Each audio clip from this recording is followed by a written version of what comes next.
Hello नमस्कार दोस्तों, welcome back my YouTube channel law with Ronit. दोस्तों आप सभी का हमारे इस यूट्यूब चैनल पे स्वागत है। साथियों एक नए वीडियो और एक नए अपडेट के साथ आ रहे हैं जो कि बिहार जुडिशरी से रिलेटेड है।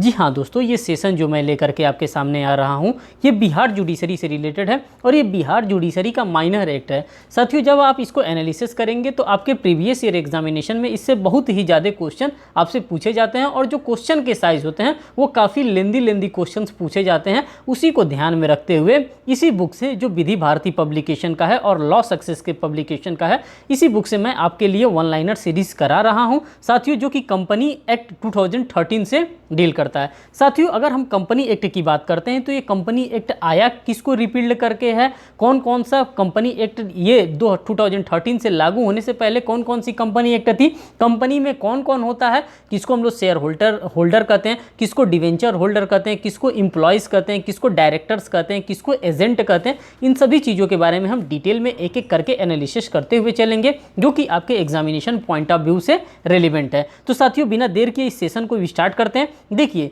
साथियों यहाँ पे वन लाइनर सीरीज है। वन लाइनर सीरीज को स्टार्ट करने से पहले मैं आपको कुछ चीज़ें बता देना चाहता हूँ। साथियों प्रीवियस कंपनी लॉ कौन कौन सा था, अगर हम बात करते हैं कि हमारे पास कौन कौन से कंपनी लॉ थे, तो प्रीवियस कंपनी लॉ की अगर हम बात करते हैं प्रीवियस कंपनी लॉ, तो प्रीवियस कंपनी लॉ हमारे पास साथियों हमारे पास ऑलरेडी 4 प्रीवियस कंपनी लॉ थे। सबसे पहला कंपनी लॉ हमारे पास कौन सा था, 1866 का हमारे पास कंपनी लॉ था। इसको क्या किया गया, इसको रिपील्ड किया गया। किस एक्ट के अकॉर्डिंग इसको रिपील्ड किया गया दोस्तों, तो 1882 के कंपनी लॉ एक्ट से 1886 को इसको क्या किया गया, रिपील्ड कर दिया गया। फिर हमारे पास एक नया कंपनी एक्ट लाया गया। अब 1882 को कौन रिपील्ड करेगा साथियों, तो नया कंपनी एक्ट आया था हमारा 1913 का, मीन्स कि 1913 का ये कंपनी एक्ट आया था और इसने किसको रिपील्ड कर दिया, इसने 1882 के कंपनी एक्ट को क्या कर दिया, रिपील्ड कर दिया। अब 1913 कंपनी एक्ट अधिनियम में यहाँ पे भी कुछ गड़बड़ी हमारे पार्लियामेंट को दिखी। जब पार्लियामेंट को इसमें भी गड़बड़ी दिखी तो उन्होंने क्या किया, 1956 में क्या कर दिया,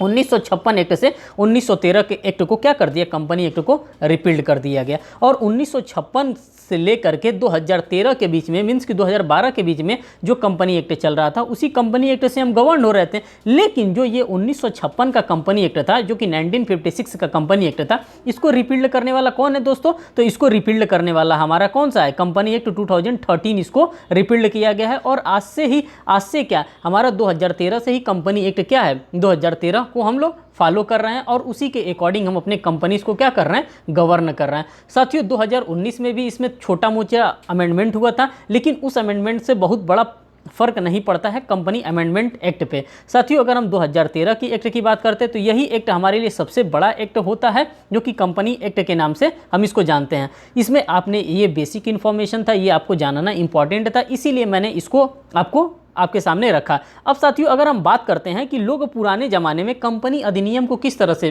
पढ़ते थे, कंपनी लॉ को किस तरह से कोडिफाई करते थे, किस तरह से पुराने टाइम में हम पढ़ते हैं, तो कंपनी की अगर हम बात करते हैं साथियों, ये बेसिक इन्फॉर्मेशन है जो आपके पास होना चाहिए, जो कि कहीं किताबें में आपको नहीं मिलेंगी। ये मैंने एनालिसिस किया है, मैंने पढ़ा है, इसीलिए मैं आपको बता रहा हूँ। साथियों अगर कंपनी को हम 2 टर्मिनोलॉजीज में डिफाइन करते हैं कंपनी को, तो पहले के ज़माने में इसको कॉम के नाम से जाना जाता था, कॉम, और दूसरा का मतलब होता है जो इसको डिवाइड करेंगे, एक का नाम हो कॉम और एक का नाम है क्या हो जाता है, एक का नाम पेनिस हो जाता है।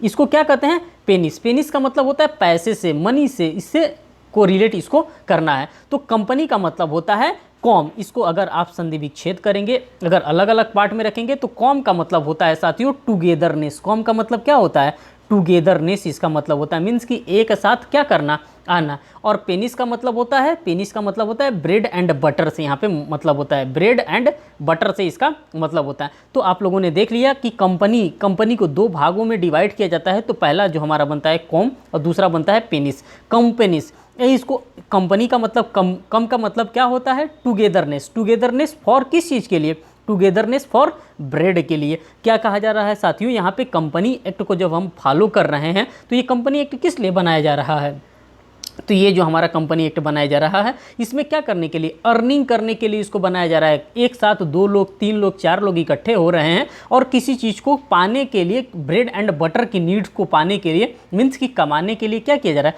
कंपनी का निर्माण किया जा रहा है। पहला एग्जाम्पल आप लोगों ने ये देख लिया। अब सेकेंड एग्जाम्पल की अगर हम बात करते हैं दोस्तों, तो सेकेंड एग्जामिनेशन में होता है जो हम लोग कॉम बताया है और साथ ही साथ यहाँ पे पेनी बताया है। तो इसका जो सेकंड एग्जांपल होता है तो साथियों कंपनीज का मतलब होता है, आपने पहले तो टुगेदरनेस देख ही लिया, अब इसका सेकंड जो मीनिंग होता है वो हारमोनी भी होता है। क्या होता है साथियों, इसको हारमोनी भी कहते हैं। हारमोनी फॉर किस चीज़ के लिए, हारमोनी फॉर मनी के लिए ये क्या किया जाता है, इसको फॉर्म किया जाता है। किसको, कंपनी को हारमोनी फॉर मनी के लिए भी इसको बनाया जाता है। और टुगेदर फॉर किस चीज़ के लिए, ब्रेड एंड बटर के लिए भी इसको बनाया गया था। किसको, कंपनी अधिनियम को।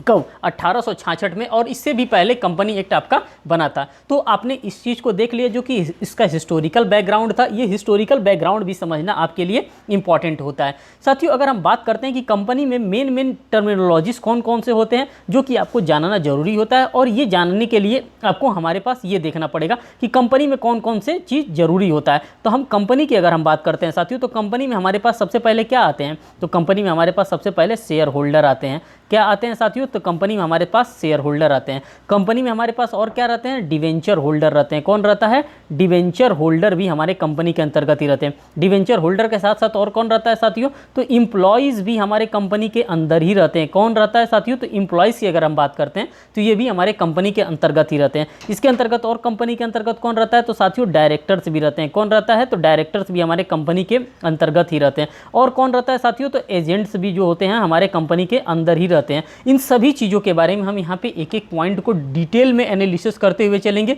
कि शेयर होल्डर को क्या दिया जाता है। अगर साथियों हम शेयर होल्डर की बात करते हैं कंपनी एक्ट में, तो शेयर होल्डरों को यहाँ पे डिविडेंड प्रोवाइड किया जा रहा है। क्या प्रोवाइड किया जाता है साथियों, तो जो शेयर होल्डर होते हैं हमारे, इनको डिविडेंड प्रोवाइड किया जाता है। डिविडेंड के फॉर्म में इनको पैसा प्रोवाइड किया जा रहा है। अगर हम बात करते हैं डिवेंचर होल्डर को साथियों, तो डिवेंचर होल्डर को क्या प्रोवाइड किया जाता है, तो डिवेंचर होल्डर को यहाँ पे इंटरेस्ट के रूप में उनको मनी यहाँ पे प्रोवाइड किया जाता है। अगर हम इम्प्लॉय की बात करते हैं साथियों, तो इम्प्लॉय को यहाँ पे सैलरी के रूप में सैलरी इनको प्रोवाइड किया जाता है। अगर हम बात करते हैं डायरेक्टर्स को, तो साथियों अभी डायरेक्टर्स को हम यहाँ पे पेंडिंग करते हैं। अभी डायरेक्टर्स को मैं आपको डिटेल में समझाता हूँ कि डायरेक्टर्स को क्या प्रोवाइड किया जाता है। यहाँ पे अगर हम एजेंट की बात करते हैं तो कंपनी में इनको क्या दिया जाता है, इनको जो एजेंट्स होते हैं इनको कमीशन प्रोवाइड किया जाता है। तो साथियों आप लोगों ने डिटेल में यहाँ पे एनालिसिस किया कि कंपनी के अंतर्गत कौन कौन शामिल होते हैं और किसको किसको क्या दिया जाता है।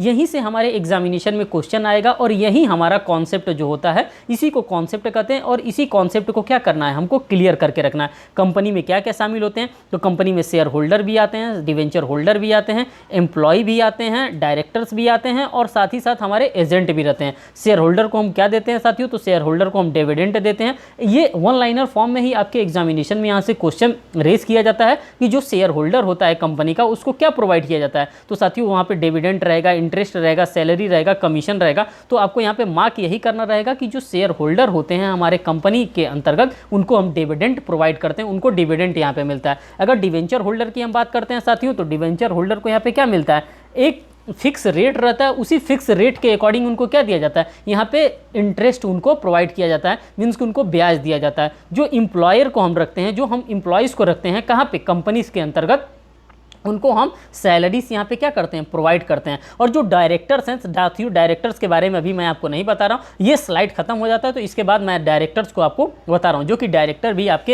एग्जामिनेशन के लिए इंपॉर्टेंट है। और उसके साथ साथ यहाँ पे एजेंट रहते हैं, एजेंट को हम क्या प्रोवाइड करते हैं, यहाँ पे एजेंट को हम लोग कमीशन प्रोवाइड करते हैं। अब साथियों हम यहाँ पे सिर्फ और सिर्फ डायरेक्टर्स के बारे में बात करेंगे। जो डायरेक्टर को मैंने छोड़ दिया था, अब सिर्फ डायरेक्टर्स के बारे में बात करेंगे कि डायरेक्टर्स को कंपनी में क्या प्रोवाइड किया जाता है। तो साथियों डायरेक्टर, हमारे पास दो टाइप के डायरेक्टर होते हैं। एक होल टाइम डायरेक्टर होते हैं, मींस कि जो पूरे समय कंपनी में काम करते हैं, और एक पार्ट टाइम डायरेक्टर होते हैं। इसीलिए इसको मैंने अलग करके बताया। एक होल टाइम डायरेक्टर होगा, होल टाइम का मतलब पूरे दिन ये कंपनी में रहेगा, पूरे दिन कंपनी का देखभाल करेगा, इसको क्या कहा जाता है, इसको होल टाइम डायरेक्टर्स कहा जाता है। और हम पार्ट टाइम डायरेक्टर्स की अगर हम बात करते हैं तो साथियों पार्ट टाइम डायरेक्टर क्या होते हैं, कुछ समय के लिए आते हैं और वो क्या करते हैं, वो चले जाते हैं। जो होल टाइम डायरेक्टर रहता है साथियों, इसको एग्जीक्यूटिव डायरेक्टर कहा जाता है। इसको क्या कहा जाता है, इसको एग्जीक्यूटिव डायरेक्टर कहा जाता है। और जो पार्ट टाइम डायरेक्टर होता है साथियों कंपनी में, इसको नॉन एग्जीक्यूटिव डायरेक्टर कहा जाता है। इसको नॉन एग्जीक्यूटिव डायरेक्टर के रूप में आपको यहाँ पे जानना होता है, इसको नॉन एग्जीक्यूटिव डायरेक्टर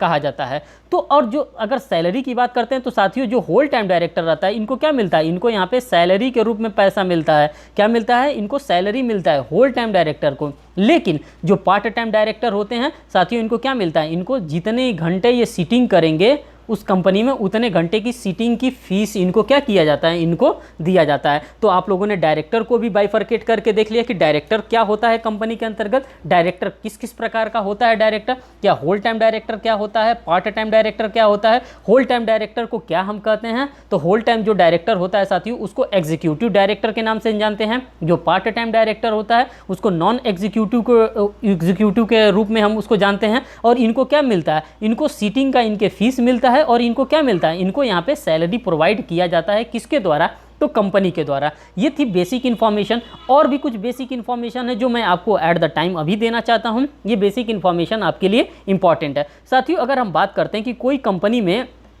किस तरह से कोई डायरेक्टर पार्ट टाइम डायरेक्टर हो सकता है, तो साथियों यहाँ पे आपको नोट करके ये बातें लिखनी होगी और नोट करके ये बात आप अपने दिमाग में भी रख लीजिएगा कि एक आदमी जो होता है वो 20 कंपनियों में डायरेक्टर के तौर पे भी कार्य कर सकता है। मीन्स 20 कंपनी पे एज अ डायरेक्टर वो हो सकता है, लेकिन काम किसी एक ही कंपनी में फुल टाइम करेगा ना, तो जाहिर सी बात है जब जहाँ पे फुल टाइम करेगा वहाँ पे उसको सैलरी मिलेगी, और जहाँ पे वो part time as a director के रूप में रहेगा वहाँ पे जब जब वो काम के लिए जिस काम के लिए जाएगा तो उसको सीटिंग जो भी फीस होगी वो सीटिंग फीस उसको दिया जाएगा। तो ये सभी चीज़ों को आप लोगों ने यहाँ पे एनालिसिस कर लिया। अब साथियों अगर हम बात करते हैं जो कंपनी की बारे में, तो कंपनी का डेफिनेशन आपको देखने के लिए कहाँ मिलता है, तो साथियों आप सभी को पता है कि जब हम कोई भी एक्ट पढ़ते हैं, कोई भी मेजर एक्ट पढ़ते हैं, तो उसका डेफिनेशन क्लॉजेज हमको देखने के लिए, और या तो डेफिनेशन क्लॉजेज कहिए या फिर इंटरप्रिटेशन क्लॉजेज कहिए। डेफिनेशन क्लॉजेज हमको सेक्शन नंबर 2 के अंतर्गत, और मैक्सिमम हमको सबसे ज़्यादा अगर हमको डेफिनेशन क्लॉजेज अगर कहीं या फिर इंटरप्रिटेशन क्लॉजेज कहीं देखने के लिए मिलता है तो वो सेक्शन नंबर 2 के ही अंतर्गत मिलता है। लेकिन किसी किसी एक्ट को हम जैसे कि इंडियन एविडेंस एक्ट को ले लेते हैं, तो साथियों यहाँ पे इंटरप्रिटेशन क्लॉजेज हमको देखने के लिए मिलता है, और ये किसके अंतर्गत मिलता है, तो ये सेक्शन नंबर 3 के अंतर्गत मिलता है। तो यही हमसे अगर क्वेश्चन पूछ लेता है कि जो कंपनी है, कंपनी का डेफिनेशन कहाँ पे डिफाइन किया गया है, तो साथियों अगर हम कंपनी का डेफिनेशन की बात करते हैं तो सेक्शन नंबर 2 के क्लॉज 20 के अंतर्गत हमको क्या किया गया है, कंपनी के डेफिनेशंस को डिफाइन किया गया है। कंपनी का मतलब साथियों क्या होता है, कंपनी का मतलब होता है a company means a registered under this act और any previous law is a company के रूप में हम उसको मानते हैं। या तो 2013 के एक्ट से उसको क्या किया गया, उसको रजिस्टर्ड किया गया होगा उस कंपनी को, या फिर जो प्रीवियस हमारा कंपनी एक्ट चल रहा था, जैसे 1866 का कंपनी एक्ट हो गया, 1882 का कंपनी एक्ट हो गया, 1913 का कंपनी एक्ट हो गया, 1956 का कंपनी एक्ट हो गया। तो ये जो भी कंपनी एक्ट थे, जाहिर सी बात है अगर हम पार्ले जी का नाम लेते हैं तो पार्ले जी बहुत पुरानी कंपनी है। वो 2000 कंपनी एक्ट 2013 के एक्ट से तो वो गवर्न होता नहीं होगा। जाहिर सी बात है हम कयास लगा सकते हैं, हम सोच सकते हैं कि वो 1956 के कंपनी एक्ट में क्या हुआ होगा, वो रजिस्टर्ड हुआ होगा, तो वो भी कहीं ना कहीं 1956 के कंपनी एक्ट में क्या हुआ होगा, रजिस्टर्ड हुआ होगा ना, उसको भी हम क्या कहेंगे, कंपनी ही कहेंगे। ऐसा नहीं कि जो 2013 के अंतर्गत रजिस्टर्ड हुआ सिर्फ और सिर्फ हम उसी को कंपनी कहेंगे, जो 1956 के कंपनी एक्ट से रजिस्टर्ड हुआ उसको हम कंपनी नहीं कहेंगे। ऐसा हम नहीं कह सकते हैं। ये बातें हमको कौन बताता है, ये हमारा कंपनी एक्ट का जब हम सेक्शन नंबर 2 का सब क्लॉज जब 20 पढ़ते हैं तो वहाँ पे हमको डेफिनेशन क्लॉजेस देखने के लिए मिलता है, और उसी डेफिनेशन क्लॉजेस से ये सारी बात आपके सामने निकल करके आती है। तो साथियों ये था आपका कॉन्सेप्ट। ये कॉन्सेप्ट बिल्डिंग करना आपके लिए बहुत ही जरूरी था। अब एक एक वन लाइनर के साथ हम पढ़ते चलेंगे और आपको समझाते हुए चलेंगे, जो कि आपके एग्जामिनेशन के लिए रेलिवेंट होगा। साथियों यहाँ पे जो भी आज मैं पीडीएफ लेकर के आया हूँ वो काफ़ी लोगों का डिमांड था कि सिर्फ और सिर्फ हिंदी में ही पीडीएफ लेकर के आया करिए, इंग्लिश का अलग से आप सेशन कंडक्ट करवा दीजिए। इसीलिए साथियों मैंने इसको आपकी बातों को कंसिडर किया और सिर्फ हिंदी का पीडीएफ ही आज आप लोगों के सामने मैं लेकर के आया हूँ। अगर इंग्लिश की रही सवाल तो इंग्लिश का पीडीएफ मैं आप लोगों के लिए बाद में लेकर के आ जाऊंगा और इंग्लिश की पीडीएफ को भी मैं समझा दूंगा अगर आप लोगों का पॉजिटिवली कमेंट आता है। साथियों यहाँ पे जो सबसे पहले हमारे पास क्वेश्चन आ रहा है, कंपनी विधि मीन्स की कंपनी लॉ से भारत के लिए कंपनी अधिनियम सर्वप्रथम किस वर्ष में पारित किया गया था। तो साथियों यहाँ पे लिखा है कि 1850 में सर्वप्रथम पारित किया गया था, लेकिन यहाँ पे जो सर्वप्रथम 1850 का रहा ये 1850 में पारित किया गया था, लेकिन जो इसको लागू किया गया था वो 1866 में किया गया था, जो कि अभी मैंने आपको सबसे पहले 1866 के कंपनी एक्ट के बारे में बताया था, फिर 1882 के कंपनी एक्ट के बारे में बताया था, फिर 1913 के कंपनी एक्ट, 1956 के कंपनी एक्ट और 2013 के कंपनी एक्ट के बारे में मैंने बताया था। अधिनियमित हो गया था लेकिन इसको लागू नहीं किया गया था। इसको जो लागू किया गया वो 1866 के कंपनी एक्ट से ही इसको लागू किया गया था। किस देश की कंपनी विधि में समानांतर भारत की कंपनी विधि का विकास हुआ। तो साथियों जाहिर सी बात है हमारे देश पे कौन राज कर रहा था, अंग्रेज भाई साहब लोग राज कर रहे थे, और उन्हीं अंग्रेजों की देन है कि हमारे देश में क्या हुआ था, कंपनी एक्ट को लागू लागू किया गया था और उन्हीं के देश से हम लोगों ने क्या किया है, कंपनी एक्ट को कहीं ना कहीं अडॉप्ट किया है। तो ये इंग्लैंड की ही कंपनी एक्ट को हम लोगों ने क्या किया है, अडॉप्ट किया है। नेक्स्ट क्वेश्चन की हम बात करते हैं, भारत में कंपनी का आरंभ किसके द्वारा किया गया। तो साथियों जो कंपनी का आरंभ किया गया, जो कंपनी को इस्टेब्लिश करने की बात की गई थी, कहीं ना कहीं आपको देखने के लिए ये भी मिलता है क्या कि जो कंपनी सी आई थी अंग्रेज के रूप में हमारे देश में, कंपनी ही 1600 ईस्वी में आई थी क्या करने, हमारे यहाँ व्यापार करने के पर्पस से आई थी और वहीं से कंपनी का हमारे यहाँ देश में क्या हो गया था, प्रचलन हो गया था। और ये कौन लेकर के आया था, तो साथियों ये अंग्रेजों के द्वारा इस कंपनी एक्ट को लाया गया था। ये इसके हिस्टोरिकल बैकग्राउंड है, यहाँ से बहुत ही कम आपके एग्जामिनेशन में क्वेश्चन पूछे जाते हैं। कभी कभार अगर आपकी किस्मत खराब रही तभी आपके एग्जामिनेशन में यहाँ से क्वेश्चन पूछे जाते हैं, अन्यथा यहाँ से आपके एग्जामिनेशन में बिल्कुल भी क्वेश्चन नहीं पूछे जाते हैं। लेकिन मेरा कर्तव्य है कि मैं आपको एक एक चीज़ यहाँ पे बताता हुआ चलूँ। कह रहा है भारत में व्यापारिक संबंध स्थापित करने के लिए कंपनी का निर्माण किसके अधीन किया जा सकता है, किसके अधीन किया जा सकता है, तो ब्रिटिश साम्राज्य के राजपत्र के अधीन ही क्या किया जा सकता है, कंपनी एक्ट का यहाँ पे निर्माण किया गया था। नेक्स्ट कह रहा है कंपनी शब्द का उद्भव किस भाषा से हुआ। तो साथियों आप सभी को पता है कि इंग्लिश के जो भी वर्ड, हम काफ़ी वर्ड्स को देखते हैं वो हमारे लैटिन भाषा से ही, मीन्स कि लैटिन वर्ड से ही क्या किया गया, उसकी उत्पत्ति की गई है, उसी लैंग्वेज से इसकी खोज की गई है। नेक्स्ट क्वेश्चन की हम बात करते हैं दोस्तों। कह रहा है कि भारत में प्रथम बार पारित कंपनी अधिनियम का नाम था संयुक्त पूंजी कंपनी अधिनियम 1860, इसका नाम दिया गया था। क्या नाम दिया गया था साथियों, तो संयुक्त पूंजी कंपनी पंजीयन अधिनियम 1860 इसका नाम दिया गया था। कंपनी अधिनियम 1858 किस समिति की रिपोर्ट पर पारित हुआ था। तो ये साथियों ये क्वेश्चन आपसे पूछ सकता है कि किस सिफारिश पे पारित किया गया था। तो यहाँ पे एक भाभा समिति था और उसी भाभा समिति की रिपोर्ट पे ये हमारा कंपनी एक्ट को क्या किया गया था, पारित किया गया था। नेक्स्ट यहाँ पे क्वेश्चन देखिए, किसके अनुसार प्राचीन समय में व्यापारी वर्ग के लोग सामूहिक भोजन आदि के कार्यक्रम में ही अपने व्यावसायिक योजनाओं तथा समस्याओं पर विचार विमर्श करने का अच्छा अवसर समझते थे। तो पामर के अनुसार, जो पामर का अनुसार था उसी पामर के अनुसार यहाँ पे ये सारी चीज़ों को ये लोग करते थे, उसी के अकॉर्डिंग इसको फॉलो किया जाता था। अब साथियों यहाँ पे नेक्स्ट क्वेश्चन को हम ऑब्जर्व करेंगे। नेक्स्ट क्वेश्चन कह रहा है कि किसके अनुसार कंपनी ऐसे अनेक व्यक्तियों का एक संघ या समुदाय है जो एक संयुक्त कोष में अपने धन या धन के बराबर किसी अन्य संपत्ति का अंशदान करके किसी सामान्य उद्देश्य या सामान्य प्रयोजन के लिए इसका प्रयोग करता है। तो साथियों ये न्यायाधीश लिंडले के द्वारा ये बातें कही गई थी। यहाँ पे क्या किया जाता था, किसी सामान्य उद्देश्य के लिए, मीन्स की कॉमन इंटेंशन के लिए और कॉमन ऑब्जेक्ट के लिए यहाँ पे धन को इकट्ठा किया जाता है। किसके लिए, पॉजिटिवली यहाँ पे धन को इकट्ठा किया जाता है और उससे क्या किया जाता है, कहीं ना कहीं आपने देखा होगा कि ब्रेड और बटर को भी पाने के लिए, मीन्स की कमाई का साधन यहाँ पे बनाने के लिए, मीन्स कि यहाँ पे पैसा को इकट्ठा करने के लिए इस चीज़ को किया जाता था, कंपनी का फॉर्मेशन किया जाता था। अब देखिए यहाँ पे कह रहा है, किसने कहा है कि कंपनी एक अदृश्य अमूर्त एवं कृत्रिम व्यक्ति है जिसका अस्तित्व केवल विधिक दृष्टि में ही है, विधि द्वारा सृजित होने के कारण इसके वे विशेषताएं हैं जो इसे उत्पन्न करने वाले अधिकार पत्र द्वारा प्रदत्त करती है। और ये बात किसने कहा है, तो साथियों ये बात न्यायाधीश मार्शल साहब के द्वारा ये बात आपको देखने के लिए मिलता है और इन्हीं के द्वारा ये सारी चीज़ों को यहाँ पे बताया गया। नेक्स्ट कह रहा है, किसने कहा है कि कंपनी व्यक्तियों का एक ऐसा समूह है जो एक सामान्य उद्देश्य की पूर्ति के लिए संगठित होते हैं। तो न्यायाधीश जेम्स साहब के द्वारा ये बातें कही गई हैं और यहाँ से आपके एग्जामिनेशन में क्वेश्चन नहीं आता है। ये सारी चीज़ों को आप यहाँ से चाहेंगे तो छोड़ भी सकते हैं। लेकिन जो हम बात करते हैं साथियों यहाँ से परिभाषा एवं प्रकार की हम बात करते हैं, तो कौन कौन से परिभाषा और कौन कौन से प्रकार यहाँ पे आपके लिए इंपॉर्टेंट होते हैं, उन सभी चीज़ों को हम यहाँ पे एक एक करके देखते हुए चलेंगे। अगर हम डेफिनेशन क्लॉजेस की बात करते हैं साथियों, तो कह रहा है बैंककारी कंपनी को किस धारा में परिभाषित किया गया है। तो साथियों इसको परिभाषित करने का काम सेक्शन नंबर 2 सब क्लॉज 9 के अंतर्गत आपको देखने के लिए मिलता है और ये आपके एग्जामिनेशन के लिए रेलिवेंट हो जाता है कि डेफिनेशन क्लॉजेस से आपके एग्जामिनेशन में बार बार क्वेश्चन पूछता है और डेफिनेशन क्लॉजेज आप कहीं ना कहीं आप मिस करके जाते हैं।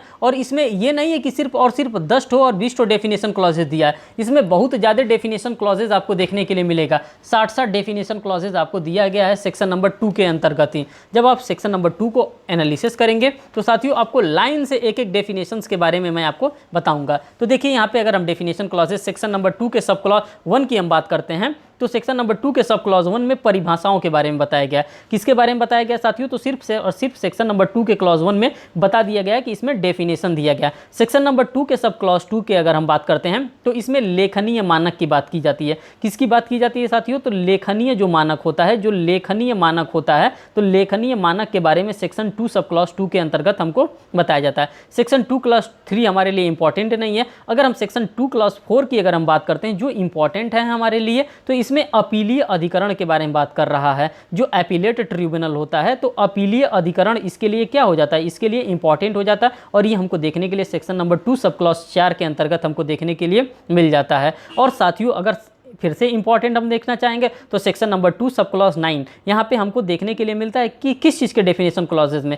यहाँ पे डेफिनेशन क्लॉजेज बताता है बैंकिंग कंपनी के बारे में। किसके बारे में साथियों बताता है? तो बैंकिंग कंपनी के बारे में हमको definition clauses section 2 sub clause 9 के अंतर्गत हमको देखने के लिए मिलता है। नेक्स्ट अगर डेफिनेशन क्लॉजेज के बारे में हम बात करते हैं जो हमारे लिए इंपॉर्टेंट है, तो साथियों सेक्शन नंबर 2 का क्लॉज जो होता है 16, जो हमको भार मीन्स की चार्ज के बारे में बताता है, और ये चार्ज का डेफिनेशन भी हमारे कंपनी एक्ट के लिए इंपॉर्टेंट है कि जो कि सेक्शन नंबर 2 सब क्लॉज 16 के अंतर्गत हमको देखने के लिए मिलता है। अगर हम देखते हैं कि साथियों कंपनी को अगर चलाने का अगर कार्य होता है तो कौन कंपनी को चलाता है? उसके लिए पढ़ा लिखा आदमी होना चाहिए, और पढ़ा लिखा आदमी कहाँ पे बताया गया है? तो क्लास नंबर 2 के 17 में, जिसको हम लोग चार्टर्ड अकाउंटेंट के नाम से जानते हैं। ये सभी डेफिनेशन क्लॉजेज आपके लिए इंपॉर्टेंट है और आपके एग्जामिनेशन के लिए रेलिवेंट है, इसीलिए एक एक डेफिनेशन क्लॉजेज पे मैं आपको फोकस्ड कर रहा हूँ। तो 2.17 में आपके पास क्या मिलेंगे? आपके पास 2.17 में चार्टर्ड अकाउंटेंट महोदय मिलेंगे। अब 2.20 में मैंने आपको ऑलरेडी ही बता दिया, सेक्शन 2 के सब क्लॉज 20 के अंतर्गत क्या देखने के लिए मिलेगा? आपको कंपनी यहाँ पर देखने के लिए मिलेगा,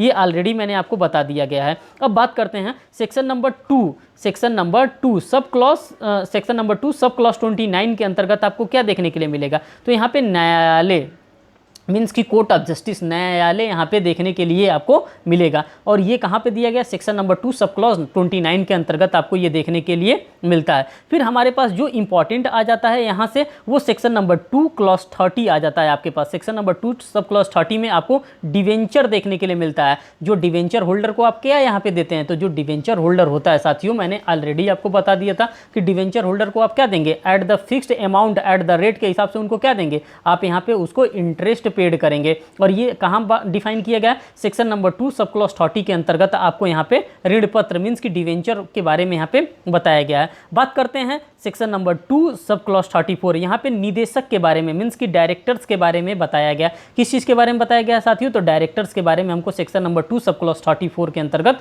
हमको कंपनी एक्ट के अंतर्गत बताया गया। नेक्स्ट अगर देखते हैं सेक्शन नंबर 2 क्लॉज 35 के अंतर्गत क्या बताया गया साथियों? तो यहाँ पे लाभांश, जिसको हम लोग डिविडेंड के नाम से जानते थे, और उसी डिविडेंड को यहाँ पे क्या किया गया? सेक्शन नंबर 2 सब क्लॉज 35 के अंतर्गत हमको डिफाइन करके रखा गया है। तो जो जो इंपॉर्टेंट है, जो जो आपके एग्जामिनेशन में पूछे जाते हैं, उसको हम बिल्कुल छोड़ने का रिस्क नहीं लेंगे, उन सभी चीज़ों को बताते हुए चलेंगे। फिर बात करते हैं सेक्शन नंबर 2 सब क्लॉज 68 के अंतर्गत क्या आता है साथियों? तो सेक्शन नंबर 2 सब क्लॉज 8 के अंतर्गत प्राइवेट कंपनी क्या आता है साथियों? तो यहाँ पे प्राइवेट कंपनी इसके अंतर्गत आता है सेक्शन नंबर 2 सब क्लॉज 68 के अंतर्गत। सेक्शन नंबर 2 सब क्लॉज 70 के अंदर हम देखते हैं तो इसके अंतर्गत क्या आता है? तो इसके अंतर जातियों आता है जो विवरण पत्रिका होती है, वो विवरण पत्रिका इसके अंतर प्रोस्पेक्टस की अगर हम बात करते हैं तो वो इसके अंतर्गत 270 के अंतर्गत आता है। अगर क्लास 71 की बात करते हैं साथियों तो इसके अंतर्गत क्या आता है? तो इसके अंतर्गत पब्लिक कंपनी आती है। प्राइवेट कंपनी 268 में, और जो पब्लिक कंपनी होता है वो 271 के अंतर्गत ये सारी चीज़ों के बारे में यहाँ पे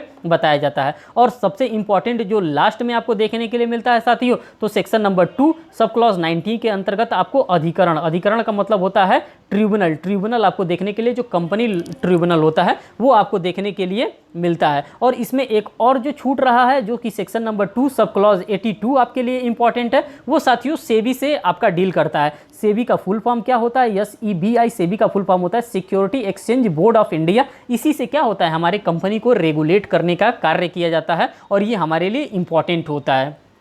तो साथियों जो भी आपके लिए इंपॉर्टेंट डेफिनेशन क्लॉजेस थे, उन सभी इंपॉर्टेंट डेफिनेशन क्लॉजेस को मैंने आपको अच्छे से बताने का प्रयास किया। एक एक आर्टिकल, एक एक डेफिनेशन क्लॉजेस को आप क्या करेंगे, यहाँ पे डील करेंगे। अब देखिए जो इंपॉर्टेंट डेफिनेशन आपको वन लाइनर फॉर्म में दिया है, इसको भी मैं यहाँ पे बताते हुए चलूँगा। बाकी जो हमें लग रहा था जो एग्जामिनेशन में बार बार पूछा जाता है, वो डेफिनेशन क्लॉजेस को मैंने एक जगह कंपाइल किया था और वो सारे डेफिनेशन क्लॉजेस मैंने आपको बता दिया। नेक्स्ट डेफिनेशन क्लॉजेस देख लीजिए, कर रहा है विदेशी कंपनी को किस धारा में परिभाषित किया गया। तो साथियों विदेशी कंपनी को धारा 2 सब क्लॉज 42 के अंतर्गत, 2 क्लास 42 के अंतर्गत यहाँ पे परिभाषित किया गया। विशेषज्ञों को किस धारा में परिभाषित किया गया है। साथियों अगर हम विशेषज्ञों की बात करते हैं तो धारा 2 सब क्लॉज 38 के अंतर्गत विशेषज्ञों को यहाँ पे परिभाषित किया गया। सरकारी कंपनी को किस धारा में परिभाषित किया गया साथियों, तो गवर्नमेंट कंपनीज को सेक्शन नंबर 2 सब क्लॉज 45 के अंतर्गत आपको यहाँ पे परिभाषित करके दिया गया है। किसके बारे में बात करते हैं, जब शासकीय कंपनी या सरकारी कंपनी के बारे में हम बात करते हैं। तो नेक्स्ट करा संगम ज्ञापन की परिभाषा किस धारा में दी गई है साथियों, तो जो संगम ज्ञापन की धारा है वो धारा 2 सब क्लॉज 56 के अंतर्गत आपको देखने के लिए मिलता है। एकल व्यक्ति कंपनी को किस धारा में परिभाषित किया गया है, मीन्स कि सिंगल एंटिटी कंपनी के बारे में कहाँ पे परिभाषित किया गया है साथियों, तो धारा 2 सब क्लॉज 62 के अंतर्गत इसकी आपको परिभाषा देखने के लिए मिलता है। नेक्स्ट करा पूर्व कंपनी विधि कंपनी अधिनियम 2013 की निम्नलिखित किस धारा में परिभाषित है, तो धारा 2 सब क्लॉज 67 के अंतर्गत इसको परिभाषित किया गया है। प्राइवेट कंपनी की अगर हम बात करते हैं साथियों, तो प्राइवेट कंपनी को किस धारा में परिभाषित किया गया है, तो 2 क्लास 68 के अंतर्गत परिभाषित किया गया। ये मैंने आपको ऑलरेडी डील करा रखा है। पब्लिक कंपनी की बात करते हैं तो 2 क्लास 71 के अंतर्गत करता है। छोटी कंपनी की बात करता है साथियों तो 2 क्लास 85 के अंतर्गत आपको छोटी कंपनी की बात करता है। बैठक की नोटिस को किस धारा में बताया गया, तो धारा 101 के अंतर्गत इसको बैठक की नोटिस के बारे में हमको बताया गया। तो जो जो इंपॉर्टेंट डेफिनेशन क्लॉजेस से आपके एग्जामिनेशन में क्वेश्चन बन सकते थे, उन सभी डेफिनेशन क्लॉजेस को यहाँ पे बताने का मैंने 100% प्रयास किया। जो भी मेरा 100% हो सकता था उसको मैंने आपको देने का प्रयास किया। अब आप क्या करेंगे, इसको 1 से 2 बार आप एनालिसिस करेंगे। जैसे ही आप जितने अच्छे से इसको एनालिसिस करेंगे, 1 से 2 बार आप पढ़ेंगे, आपके दिमाग में कहीं ना कहीं वो चीज़ें सेट होती रहेंगी। और आप कोशिश करिएगा कि बेयर एक्ट ले करके ही अपने सामने बैठिएगा या फिर कोई रेफरेंशियल बुक ले लीजिएगा, तभी आप बैठिएगा कंपनी एक्ट को पढ़ने के लिए। अन्यथा आपके लिए थोड़ा सा कंपनी एक्ट बिना बुक के या फिर बिना किसी बेयर एक्ट के आपके साथ कंपनी एक्ट पढ़ना थोड़े से घातक हो जाएगा। देखिए कंपनियों का वर्गीकरण, अब आपको जानना ये भी है कि किस प्रकार से कंपनियों का वर्गीकरण किया गया। क्या किसको एक कंपनी में कितने मेंबर हो सकते हैं, कितने नंबर्स ऑफ वहाँ पे जो डायरेक्टर्स होते हैं, या फिर मेमोरेंडम ऑफ एसोसिएशन, इन तमाम चीज़ों को हम क्या करेंगे यहाँ पे एनालिसिस करते हुए चलेंगे। कह रहे हैं निगमित कंपनी कितने प्रकार की हो सकती हैं, तो मुख्यतः 3 प्रकार की हो सकती हैं। और ऐसा ही आपके एग्जामिनेशन में क्वेश्चन पूछेगा, इससे हट करके आपके एग्जामिनेशन में क्वेश्चन नहीं पूछता है। चाहे वो क्वेश्चन कितना हो भी लेंदी पूछने का जो उसका तरीका रहेगा यहीं से पूछेगा। कह रहा है सम्राटीय राज्यपत्र द्वारा निगमित कंपनियों को क्या कहा जाता था, तो इसको चार्टर्ड कंपनी के नाम से हम लोग जानते थे। इसको क्या जानते थे, इसको चार्टर्ड कंपनी के नाम से हम लोग इसको जानते हैं। नेक्स्ट कर रहा है ईस्ट इंडिया कंपनी का निगमन किसके द्वारा किया गया था, तो साथियों चार्टर, जो चार्टर प्रिपेयर किया गया था, हम लोग चार्टर्ड एक्ट के बारे में पढ़ते हैं, वही चार्टर राजपत्र के द्वारा, इसी को चार्टर्ड एक्ट के द्वारा इसको क्या किया जाता है, इसको फॉर्मुलेट किया जाता है। नेक्स्ट क्वेश्चन कर रहा है संसद के विशेष अधिनियमों के अधीन निगमित कंपनियां क्या कहलाती थी, तो जो इसको कहा जाता था या तो पब्लिक कंपनी के नाम से इसको जाना जाता था। वह कंपनी जो अपने आप कभी नहीं मरती हैं उसको क्या कहा जाता है, उसको निगमित कंपनी के रूप में हम लोग जानते हैं और उसको हम लोग निगमित कंपनी के कहते भी हैं। नेक्स्ट कह रहा है संसद के विशेष अधिनियमों के अधीन निगमित कंपनियों का निर्णय क्यों किया जाता है, तो राष्ट्रीय महत्व के लिए इसका जो निगमित कंपनियां होती हैं राष्ट्र महत्व, राष्ट्र हित को देखते हुए, राष्ट्र के महत्व को देखते हुए इसको क्या किया जाता है, इसका फॉर्मुलेशन किया जाता है। नेक्स्ट क्वेश्चन की हम बात करते हैं एक निजी कंपनी व सार्वजनिक कंपनी हेतु सदस्यों की न्यूनतम संख्या होनी चाहिए, कितनी होनी चाहिए साथियों, तो 2 हो सकता है या फिर 7 हो सकता है। कह रहे हैं कंपनी अधिनियम के अधीन निगमित क्या कहलाती है, तो जो रजिस्टर्ड कंपनी होती है इसको निगमित कंपनी के अंतर्गत हम लोग डील करते हैं। नेक्स्ट क्वेश्चन की हम बात करते हैं साथियों, कह रहा है कि छोटी कंपनी की न्यूनतम अंश पूंजी कितनी होनी चाहिए, तो यहाँ से आपके एग्जामिनेशन में क्वेश्चन पूछता है और ये क्वेश्चन भी पूछा है कि कितनी हो सकती है, तो यहाँ पे आपको अमाउंट देखने के लिए मिलेगा और ये 10 करोड़ यहाँ पे अमाउंट होगा और इसी 10 करोड़ अमाउंट को आपको ऑप्शन में दे करके फंसाने का प्रयास करेगा। कह रहा है छोटी कंपनी की अधिकतम अंश पूंजी कितनी होनी चाहिए, तो 1000 करोड़ यहाँ पे होनी चाहिए अगर हम छोटी कंपनी की बात करते हैं। तो देखिए फिर यहाँ पे करा सरकारी कंपनी में क्षेत्रीय राज्य सरकार का अंश पूंजी कितना धनराशि का किया जा सकता है? तो 51% अगर उसमें शेयर होल्डर होता है किसका, अगर गवर्नमेंट ऑफ इंडिया का शेयर होल्डर होता है तो हम मानते हैं वो क्या कौन सी कंपनी है, तो वो सरकारी कंपनी उसके रूप में उसको हम लोग मानते हैं। नेक्स्ट कह रहा है एक लघु कंपनी वह है जिसका व्यापार वर्थ उसके अंतिम गत लाभ हानि लेखक के अनुसार रुपए 2 करोड़ से अधिक हो या ऐसी उच्च राशि हो जो विहित की गई हो, लेकिन रुपए 20 करोड़ से अधिक की न होनी चाहिए। तो इसको क्या कहेंगे, इसी को लघु कंपनी के नाम से हम लोग जानते हैं और इसको लघु कंपनी कहते हैं। कह रहा है आगे कि निष्क्रिय कंपनी का अर्थ वह कंपनी है जो कोई व्यापार नहीं कर रही है या जिसने अपना वित्तीय विवरण एवं वार्षिक विवरण दाखिल नहीं किया है पिछले 2 वित्तीय वर्षों से, उसी के बारे में हम लोग निष्क्रिय कंपनी को हम लोग उसके नाम से किस नाम से जानते हैं, तो इसको निष्क्रिय कंपनी मीन्स कि ये एक्टिव कंपनी के रूप में नहीं हो सकती है क्योंकि इसने पिछले 2 वर्षों से अपना वित्तीय वर्ष नहीं जमा किया था। नेक्स्ट कह रहा है कंपनी अधिनियम 2013 के प्रावधान किया गया है कि सूचीकृत कंपनियों में स्वतंत्र निदेशकों की नियुक्ति आज्ञा सूचक है एवं ऐसे स्वतंत्र निदेशकों की नियुक्ति की जाएगी इसी उद्देश्य के लिए अनुरक्षित डाटा बैंक से, किसके द्वारा, तो अनुरक्षित डाटा जो बैंक है उसी के द्वारा से इसको किया जाएगा। नेक्स्ट क्वेश्चन कह रहा है साथियों कि कंपनी में सार्वजनिक दायित्वों की CSR आज्ञा सूचक कर्मण्यता या प्रावधान करके कंपनी अधिनियम 2013 ने असाधारण कार्य किया है। आज्ञा सूचक CSR नियमों को मानने के लिए कंपनी का दायित्व तभी है जब कंपनी व्यापार करता रुपए 1000 करोड़ या इससे अधिक भारतीय राष्ट्रीय रुपया का अगर होगा तभी उसको ये माना जाएगा, अन्यथा नहीं माना जाएगा। अब साथियों यहाँ पर देखिए NCLT से national company law appellate tribunal से रिलेटेड आपके पास मामला आ रहा है। अब ये क्या कर रहा है, राष्ट्रीय कंपनी विधि अपीलीय अधिकरण एवं न्याय एवं तकनीकी सदस्य होते हैं। इसका एक अध्यक्ष उच्चतम न्यायालय का न्यायाधीश या किसी उच्च न्यायालय का मुख्य न्यायाधीश जो वर्तमान में हो या रहा होता है। राष्ट्रीय कंपनी विधि अपीलेट अधिकरण NCLAT national company law appellate tribunal में अधिकतम सदस्यों की संख्या कितनी होती है साथियों, यहाँ पे अधिकतम संख्या की अगर हम बात करते हैं तो 11 होती है। किसके अंतर्गत, तो जो कंपनी हमारे NCLT होती है इसके अंतर्गत, और ये बार बार पूछा जाने वाला क्वेश्चन आपके एग्जामिनेशन के लिए है। किस वाद में कहा गया है कि रजिस्ट्रीकृत सरकारी कंपनी का अस्तित्व निगम अथवा संविधिक कंपनियों की तरह होता है एवं अन्य कंपनियों की भांति उसका न्यायिक व्यक्तित्व होता है? तो ये प्राग टूल्स कॉर्पोरेशन बनाम CV इमैनुअल के मामले में ये बातें आपको देखने के लिए कहीं ना कहीं मिलती है। नेक्स्ट कंपनी की अगर हम बात करते हैं साथियों तो नेक्स्ट क्वेश्चन कर रहा है विदेशी कंपनी से क्या अभिप्राय है। वह हम किसको कहते हैं कि ये विदेशी कंपनी है, तो भारत से बाहर निगमित कंपनी को हम क्या कहते हैं साथियों, तो जो भारत से बाहर निगमित कंपनियां होती हैं उनको हम लोग विदेशी कंपनी के नाम से जानते हैं। कंपनी की सामान्य बैठक कितने दिन के पूर्व नहीं हो सकती है, तो साथियों यहाँ पे एक लिमिटेशन पीरियड दिया है कि 21 दिन के पूर्व नहीं हो सकती है। कंपनी के लिए अति आवश्यक है निगमम का प्रमाण पत्र। निगमम का क्या होता है, प्रमाण पत्र। यहाँ पे कारपोरेशन का आपको क्या करना होता है, एक प्रमाण पत्र लेना होता है और ये आपके लिए अति आवश्यक होती है अगर आपने कंपनी को एस्टेब्लिश करना चाहते हैं। एक कंपनी अपने लाभ में से अंशधारियों को कितनी राशि लाभांश के रूप में बांट सकता है, तो यहाँ पे किसी भी प्रकार का निश्चित नहीं है। अगर ज़्यादा प्रॉफिट हो रहा है तो ज़्यादा बांटेगा, कम प्रॉफिट हो रहा है तो कम बांटेगा। ठीक कह रहा है प्राइवेट कंपनी में न्यूनतम सदस्य संख्या कितनी होती है, तो न्यूनतम अगर सदस्य संख्या की हम बात करते हैं साथियों तो प्राइवेट कंपनी में न्यूनतम सदस्य संख्या 2 हो सकती है। अगर फिर यहाँ पे कह रहा है प्राइवेट कंपनी में अधिकतम सदस्य संख्या कितनी हो सकती है, तो यहाँ पे अधिकतम 50 हो सकती है। और ये सभी के सभी क्वेश्चन आपके एग्जामिनेशन के लिए रेलिवेंट है और कहीं ना कहीं यहाँ से क्वेश्चन आपके एग्जामिनेशन में बने हैं। आप प्रीवियस ईयर पेपर एनालिसिस करिएगा, आपको डेफिनेटली दिख जाएगा। नेक्स्ट कह रहा है कि पब्लिक कंपनी में न्यूनतम सदस्य संख्या कितनी होनी चाहिए, तो जो न्यूनतम सदस्य संख्या की बात करता है किसके बारे में, तो पब्लिक कंपनी में तो यहाँ पे 7 होनी चाहिए और प्राइवेट कंपनी में कितनी होनी चाहिए, तो 2 होनी चाहिए। तो इन चीज़ों को आप क्या करेंगे, आप इन चीज़ों को अपने दिमाग में बैठा करके रखेंगे कि क्वेश्चन में पब्लिक कंपनी पूछ रहा है कि प्राइवेट कंपनी पूछ रहा है। अगर पब्लिक कंपनी की बात करता है तो न्यूनतम 7 सदस्य की बात करता है और प्राइवेट कंपनी की बात करता है तो न्यूनतम 2 सदस्यों की बात करता है और प्राइवेट कंपनी में अधिकतम सदस्यों की बात कर रहा है तो 50 से अधिक हो सकती हैं। तो इन तीनों टर्मिनोलॉजीज़ को आपको अपने दिमाग में कहीं ना कहीं बैठा करके रखना है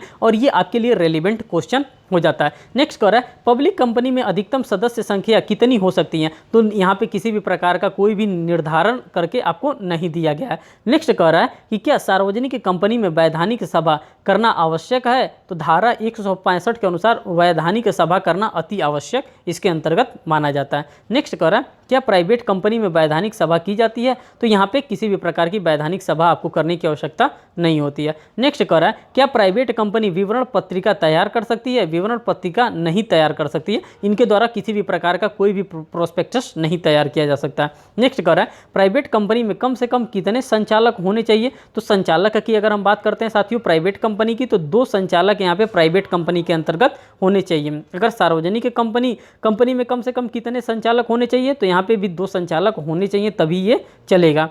कह रहा है नेक्स्ट कंपनी के पृथक अस्तित्व पर महत्वपूर्ण वाद कौन सा है, तो सलोमन बनाम सलोमन का यहाँ पे एक इंपॉर्टेंट केस लॉ आता है जो कि आपके लिए यहाँ पे कंपनी को पृथक अस्तित्व मीन्स की जो कंपनी की सिंगल एंटिटी होती है उसी के बारे में सलोमन बनाम सलोमन का यहाँ पे मामला डील करता है। नेक्स्ट कह रहा है एक व्यक्ति वाली कंपनी से संबंधित वाद है, सलोमन बनाम सलोमन का वाद यहाँ पे एक कंपनी वाद से रिलेटेड आपका केस है। नेक्स्ट कह रहा है यदि कोई कंपनी भारत में रजिस्टर्ड है तो उसे कहाँ का अधिवास प्राप्त होता है, तो साथियों अगर कोई भी कंपनी अगर भारत में रजिस्टर्ड है तो उसको भारत का ही क्या माना जाएगा, उसको अधिवास उसके निवास जो कंपनी का होता है वो भारत में ही माना जाएगा। नेक्स्ट कह रहा है कंपनी का अधिवास कब तक बना रहता है, जब तक कंपनी का अस्तित्व रहता है तब तक कंपनी का अधिवास उसी देश में बना रहता है। तो ये सभी के सभी क्वेश्चन वन लाइनर जो हैं ये कहीं ना कहीं आपके एग्जामिनेशन में पूछे जाते हैं, इसीलिए इन सभी वन लाइनर्स को यहाँ पे इनकॉर्पोरेटेड करके रखा गया है। कह रहा है एक कंपनी का अस्तित्व क्या होता है, तो साथियों जो कंपनी का अस्तित्व होता है वो अस्थायी अस्तित्व कंपनी का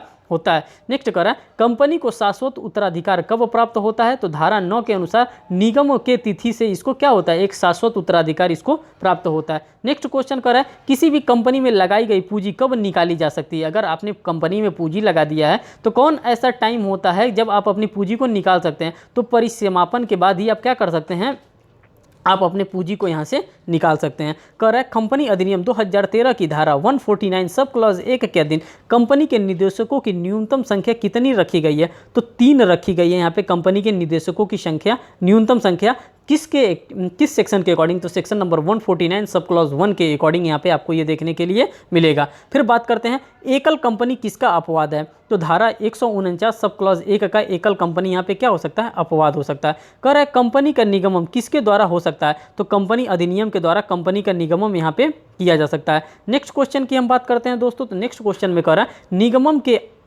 आवरण को हटाने के सिद्धांत को कंपनी विधि के अंतर्गत संविधिक मान्यता दी गई। यहाँ पे क्या दिया गया, यहाँ पे स्टैट्यूटरी राइट इसको यहाँ पे प्रोवाइड किया गया। नेक्स्ट कह रहा है निगमन के आवरण को हटाने के सिद्धांत से संबंधित प्रमुख वाद कौन है, विजय कुमार अग्रवाल बनाम रतन लाल वागड़िया का यहाँ पे मामला आपके लिए रेलिवेंट साबित हो जाता है। नेक्स्ट क्वेश्चन कर रहा है एक लघु कंपनी मीन्स की छोटी जो कंपनी है वो है जिसका व्यापार वर्त उसके अंतिम गत लाभ हानि लेखों के अनुसार, फिर यहाँ पे डॉट दिया है, से अधिक न हो या ऐसे उच्च राशि हो जो विहित की गई हो, लेकिन डॉट से अधिक ना हो, 2 करोड़ या रुपए 20 करोड़ से अधिक या कम नहीं होनी चाहिए। ये कहाँ पे आपको देखने के लिए बिहार जो 2016 का यहाँ पे कोड भी करके रखा गया है कि ये क्वेश्चन आपके एग्जामिनेशन में पूछा गया है। देखिए नेक्स्ट कर रहा है दायित्व के आधार पर कंपनी कितने प्रकार की होती है, तो साथियों दायित्व के आधार पर अगर हम देखते हैं तो कंपनी हमारे पास 2 प्रकार की होती है। एक पब्लिक कंपनी में कम से कम सदस्य होने चाहिए, तो कम से कम कितने सदस्य, तो 7 सदस्य यहाँ पे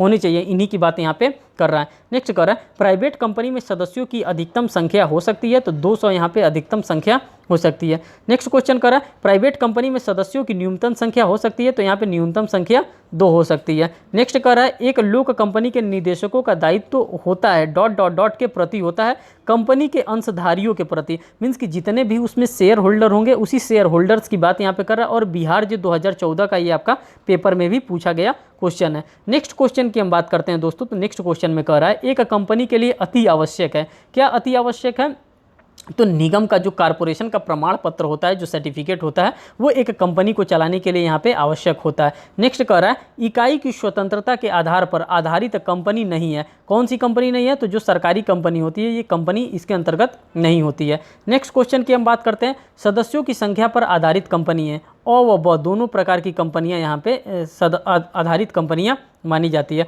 नेक्स्ट कह रहा है एक कंपनी को दूसरे कंपनी की सूत्रधारी कंपनी कब माना जाता है, जबकि यह दूसरी कंपनी उसकी सहायक हो। अगर दूसरी कंपनी उसकी सहायक होती है तब इसको सूत्रधारी कंपनी के रूप में यहाँ पे देखा जाता है। नेक्स्ट क्वेश्चन की हम बात करते हैं दोस्तों। कह रहा है पब्लिक कंपनी के लिए न्यूनतम समादत्त पूंजी निर्धारित है, तो कितना है, तो 5 लाख रुपए यहाँ पे ये निर्धारित करके रखा गया। नेक्स्ट क्वेश्चन कर रहा है कि पब्लिक कंपनी के प्राइवेट कंपनी में पूर्ववर्तित हो जाने की सूची 14 दिन के भीतर दी जाती है। कब दी जाती है, कंपनी रजिस्ट्रार को ये 14 दिन के भीतर यहाँ पे आपको क्या देना पड़ता है, एक नोटिस यहाँ पर दे करके आपको बताना होना पड़ता है। संगम ज्ञापन की बात करते हैं कि ये संगम ज्ञापन क्या है और इसका कंपनी एक्ट के अंतर्गत क्या लाभ होता है या क्या हानि होता है। तो बात करते हैं साथियों संगम ज्ञापन अंतर्निर्यत और विवरणीय पत्रिका किनके द्वारा तैयार किया जाता है, तो कंपनी के प्रवर्तकों के द्वारा, जो कंपनी के डायरेक्टर होते हैं, जो कंपनी के एग्जीक्यूटर होते हैं, सब इन्हीं के द्वारा यहाँ पे प्रोस्पेक्टस को प्रिपेयर किया जाता है और उन सभी प्रोस्पेक्टस के अंतर्गत सारी बातें कंपनी से रिलेटेड वहाँ पे लिखी रहती हैं। संगम ज्ञापन क्या करता है, तो कंपनी के क्षेत्राधिकार को निश्चित करता है। क्या करता है साथियों, तो ये कंपनी के क्षेत्राधिकार जो होता है उसी का निश्चित निर्धारण करता है। नेक्स्ट कर रहा है कंपनी का उद्देश्य एवं शक्तियाँ किस में उल्लेख रहती हैं, तो संगम ज्ञापन में ही कंपनियों के शक्तियों और उसके उद्देश्यों को क्या किया जाता है, वहाँ पे लिखा जाता है। हमारे पास कोई भी कंटेक्स्ट होता है, उसी कंटेंट के अंतर्गत सारी बातें लिखी जाती हैं, वही चीज़ें यहाँ पे आपको बताने का प्रयास कर रहा है। किसने कहा है कि सीमा नियम वह क्षेत्र है जिसके बाहर जाकर कंपनी कार्य नहीं कर सकती है, तो लॉर्ड केयर्न्स ने ये बातें आपको बताई हैं। कह रहा है अंश द्वारा सीमित सार्वजनिक कंपनी के मामले में किसका रजिस्टर्ड करना आवश्यक नहीं है, तो संगम अनुच्छेद का यहाँ पे जो संगम अनुच्छेद है इसका रजिस्टर्ड कराना यहाँ पे किसी भी प्रकार से आवश्यक नहीं है। नेक्स्ट क्वेश्चन में कह रहा है कि किस वाद में कहा गया है कि संगम ज्ञापन ऐसे क्षेत्र हैं, जो संगम का ज्ञापन होता है ऐसा क्षेत्र है जिसके बाहर कंपनी की कार्यवाही विस्तारित नहीं हो सकती है। यदि किसी कंपनी का कोई कार्य उसके ज्ञापन में नियत उद्देश्य की सीमा के बाहर चला जाता है तो वह कार्य अधिकारातीत होता है, होने के कारण शून्य हो जाता है। और ये कौन कहा है, एसबरी रेलवे कंपनी बनाम रीच के मामले में ये बात आपको देखने के लिए मिलता है। नेक्स्ट क्वेश्चन करा संगम ज्ञापन का सबसे महत्वपूर्ण भाग क्या है, तो उद्देश्य खंड इसका सबसे महत्वपूर्ण भाग के अंतर्गत शामिल माना जाता है। कह रहा है कि नेक्स्ट क्वेश्चन में नेक्स्ट वन लाइनर में कि कंपनी अधिनियम के अनुसार सीमित कंपनी के सीमा नियम के निदेशकों व प्रबंधकों का दायित्व कितना घोषित किया जा सकता है, तो असीमित दायित्व तो यहाँ पे इनका घोषित किया जा सकता है, जिसके बारे में आप यहाँ पे डील कर रहे हैं।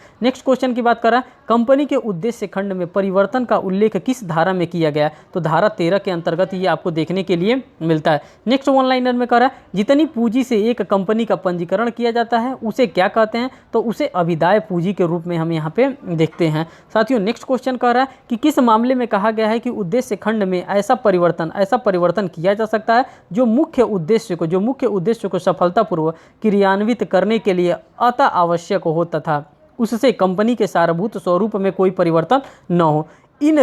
इनरी साइंटिफिक पोल्ट्री बिल्डर्स एसोसिएशन प्रवर्तन निगम और व्यापार का प्रारंभ के बारे में यहाँ पे आपको देखने के लिए मिलता है। नेक्स्ट क्वेश्चन कह रहा है साथियों कि प्रवर्तक शब्द निम्नलिखित धारा में परिभाषित किया गया, तो कहाँ पे आपको ये देखने के लिए मिलता है साथियों, तो ये आपको देखने के लिए मिलता है सेक्शन नंबर 2 सब क्लॉज 69 के अंतर्गत आपको देखने के लिए मिलता है।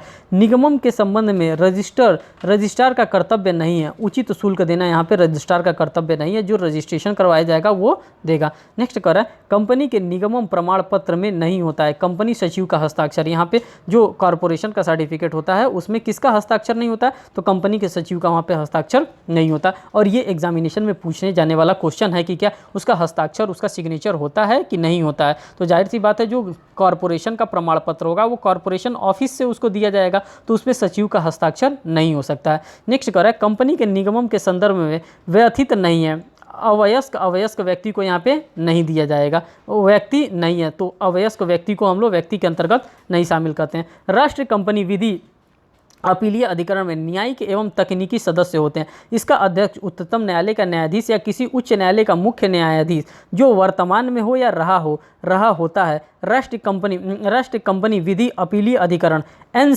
LAT के नाम से हम उसको जानते हैं। उसमें सदस्यों की संख्या होती है, तो उसमें सदस्यों की संख्या होती है 11 सदस्यों की संख्या होती है। और आप यहाँ पर देख सकते हैं ये बार बार आपके एग्जामिनेशन में क्वेश्चन पूछा जा रहा है, बिहार जे 2016 के एग्जामिनेशन में पूछा गया है। और NCLT की बात करते हैं साथियों, तो national company law appellate tribunal के बारे में हम जानते हैं। नेक्स्ट क्वेश्चन में कह रहा है कि निगम के पश्चात सदस्यों का अस्तित्व समाप्त हो जाता है। निगम के पश्चात जो सदस्य होते हैं इनका अस्तित्व यहाँ से समाप्त हो जाता है। नेक्स्ट कह रहा है निगम के लिए आवश्यक शुल्क का भुगतान किया जाता है। कंपनी विधि बोर्ड के पास इसका क्या किया जाता है, आवश्यक शुल्क का भुगतान किया जा रहा है। नेक्स्ट कह रहा है एक पब्लिक कंपनी रजिस्ट्रेशन के पश्चात अपना व्यापार तुरंत प्रारंभ नहीं कर सकता है। तुरंत जैसे ही रजिस्ट्रेशन हुआ, ये नहीं कि रजिस्ट्रेशन हुआ कल से मैंने अपना व्यापार स्टार्ट कर दिया, ऐसे नहीं हो सकता है। पार्षद अंतर्नियमन पर हस्ताक्षर होते हैं। जो पार्षद संनियमन का हस्ताक्षर करते हैं, आप लोगों ने यहाँ पे इसको भी ऑब्जर्व कर लिया। नेक्स्ट की अगर हम बात करते हैं दोस्तों, तो नेक्स्ट वाले में कह रहा है, यहाँ से साथियों नेक्स्ट वाले में कह रहा है कि निगमन प्रमाण पत्र इस बात का निश्चायक प्रमाण नहीं है कि निगमन संबंधी वैधानिक कार्यवाही पूरी हो चुकी हैं। ये कौन सी बात कर रहा है, ये सत्य बात कर रहा है। नेक्स्ट कह रहा है कि एक प्राइवेट कंपनी रजिस्ट्रेशन के पश्चात अपना व्यापार प्रारंभ कर सकती हैं। कब कर सकती हैं, प्राइवेट व्यक्ति की, प्राइवेट कंपनी की बात कर रहे हैं, तो वो कब कर सकता है साथियों, तो वो तत्काल शुरू कर सकता है। नेक्स्ट कह रहा है कंपनी अधिनियम 2013 के प्रावधान किया गया है कि सूचीकृत कंपनियों में स्वतंत्र निदेशकों की नियुक्ति आज्ञा सूचक है एवं ऐसे स्वतंत्र निदेशकों की नियुक्ति की जाएगी। कैसे की जाएगी, इसी उद्देश्य के लिए अनुरक्षित डाटा बैंक से इसकी क्या की जाएगी, इसकी नियुक्ति की जाएगी। और आप देख भी सकते हैं कि बिहार जे 2016 का ये इंपॉर्टेंट क्वेश्चन रहा भी है। बात करते हैं नेक्स्ट क्वेश्चन की साथियों, तो नेक्स्ट क्वेश्चन में कर रहा है समानियम, जो सीमा नियम है, इसी सीमा नियम के बारे में हम यहाँ पे बात करेंगे। देखिए सीमा नियम क्या कर रहा है कि पार्षद सीमा नियम परिभाषित है, तो कहाँ पे परिभाषित किया गया है साथियों, तो धारा 2 सब क्लॉज 56 के अंतर्गत इसको परिभाषित किया गया। सीमा नियम क्या होता है, तो कंपनी का ये क्या होता है, एक प्रकार का संविधान होता है। कंपनी का एक प्रकार से ये कॉन्स्टिट्यूशन होता है जो सीमा का इसका निर्धारण करता है।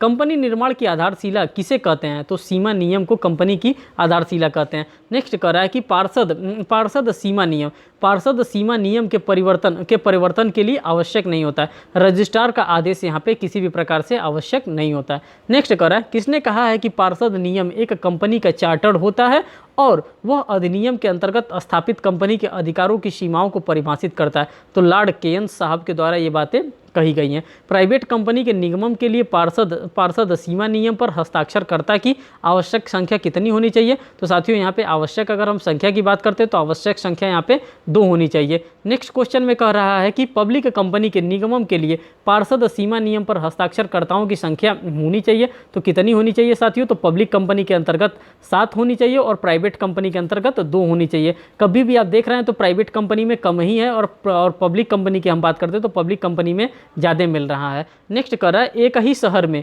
एक स्थान से दूसरे स्थान पर रजिस्टर्ड कार्यालय में परिवर्तन के लिए आवश्यक है संचालक मंडल का प्रस्ताव यहाँ पे क्या है, आवश्यक होता है।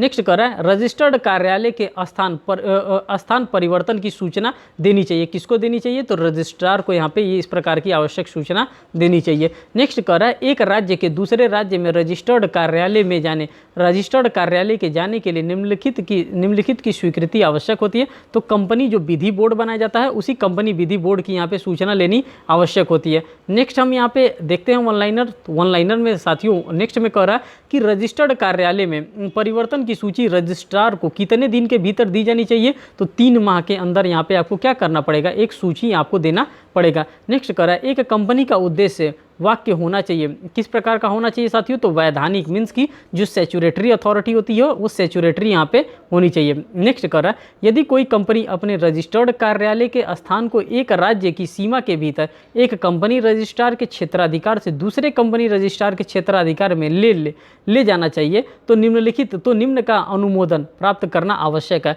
तो किसके द्वारा है, तो क्षेत्रीय अनुदेशक जो होता है उसके द्वारा इसकी अनुमति प्राप्त करना आवश्यक हो जाती है।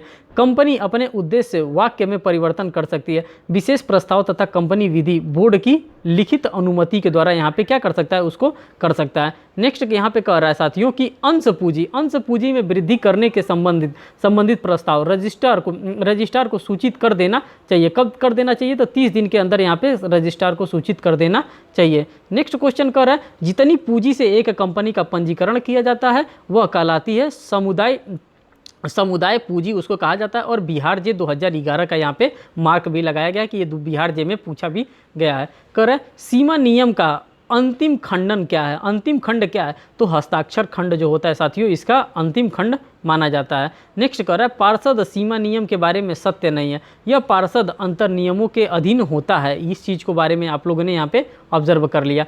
अब साथियों जो आपके लिए इंपॉर्टेंट आ जा रहा है, ये देखिए कंपनी के अंतर नियमन की हम बात करते हैं। किसके बारे में, तो कंपनी के अंतर नियमन के बारे में बात करते हैं। तो कंपनी का अंतर नियमन कर रहा है, कंपनी के अंतर नियमन को किस धारा में परिभाषित किया गया है, तो साथियों धारा 2 सब क्लॉज 5 के अंतर्गत इसको परिभाषित किया गया है। कंपनी के आंतरिक प्रबंध के लिए जो नियम बनाए जाते हैं उसे कहा जाता है अंतर नियमन, उसको कहा जाता है। ठीक, नेक्स्ट क्वेश्चन की हम बात करते हैं अंतर नियमों संबंधी उपबंध कंपनी अधिनियम में कहाँ दिया गया है, तो साथियों धारा 4 से लेकर के धारा 14 के अंतर्गत आपको ये देखने के लिए अंतर नियमों संबंधी उपबंध कंपनी एक्ट के अंतर्गत आपको देखने के लिए मिलेगा। नेक्स्ट कह रहा है कंपनी की समस्त प्रबंधन व्यवस्था किसके द्वारा होती है, तो अंतर नियमन के द्वारा यहाँ पे कंपनी की समस्त व्यवस्था को हमको देखने का कहीं ना कहीं मिलता है। नेक्स्ट बात करते हैं असीमित दायित्व वाली कंपनी को, जो कि अनलिमिटेड दायित्व की बात करते हैं। असीमित दायित्व वाली कंपनी के पार्षद अधिनियम का प्रारूप होता है, तो अनुसूची 1 की तालिका अंग के अनुसार यहाँ पर होती है। नेक्स्ट कह रहा है बिना अंश पूंजी वाले गारंटी द्वारा सीमित दायित्व वाली कंपनी का पार्षद नियमन होना चाहिए। अनुसूची 1 की तालिका 100 के अनुसार यहाँ पर होनी चाहिए। नेक्स्ट कह रहा है अंश पूंजी वाली गारंटी द्वारा सीमित दायित्व वाली कंपनी का पार्षद अंतर नियमित निम्नलिखित के अनुसार होनी चाहिए। अनुसूची 1 की तालिका घ के अनुसार यहाँ पर होनी चाहिए। और ये सभी एग्जामिनेशन में आपके क्वेश्चन पूछे जाने नहीं हैं, ये इररिलेवेंट क्वेश्चन है जो कि ये बड़े बड़े एग्जामिनेशन में पूछे जाएंगे। आपके PCSJ के एग्जामिनेशन में ये क्वेश्चन नहीं पूछे जाएंगे। यहाँ पे देखिए ये क्वेश्चन कह रहा है और इस क्वेश्चन का स्टैंडर्ड है संगम अनुच्छेद में सामान्य प्रक्रिया से फेरबदल करने के लिए लोक कंपनी को निजी कंपनी में बदला जा सकता है। इसके लिए पारित करना होगा विशिष्ट प्रस्ताव व कंपनी विधि बोर्ड का अनुमोदन। ये और बिहार जे 2011 का ये क्वेश्चन भी रहा। नेक्स्ट क्वेश्चन में करा कंपनी की स्थिति में परिवर्तन के लिए अनुमोदन आवश्यक है, केंद्र सरकार के द्वारा यहाँ पे किया जा सकता है, अनुमोदन लेना पड़ेगा।